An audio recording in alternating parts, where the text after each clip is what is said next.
નમસ્કાર, હું છું રાહુલ વેગડા. આપનું સ્વાગત કરું છું એશિયાના સૌથી જૂના અખબાર મુંબઈ સમાચારના ડિજિટલ પ્લેટફોર્મ પર.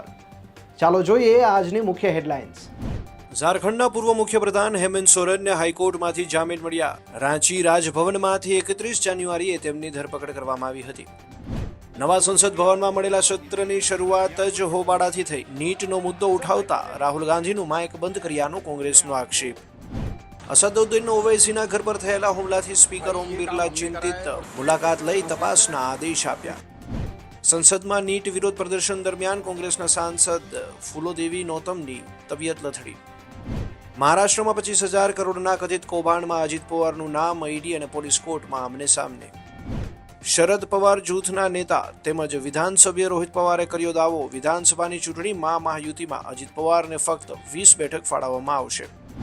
અમદાવાદ, અમરેલી, ભાવનગર સહિતના શહેરોમાં હળવેથી ભારે વરસાદ. આગામી 3 દિવસમાં રાજ્યભરમાં ભારેથી અતિ ભારે વરસાદની આગાહી.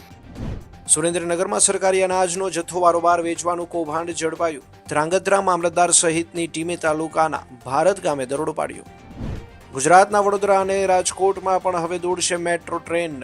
ગુજરાત સરકારે કેન્દ્ર સરકારને 25,300 કરોડનો પ્રોજેક્ટ પ્લાન મોકલ્યો. કેન્દ્ર સરકાર આ પ્રોજેક્ટ્સના 50% ખર્ચ ભોગવશે.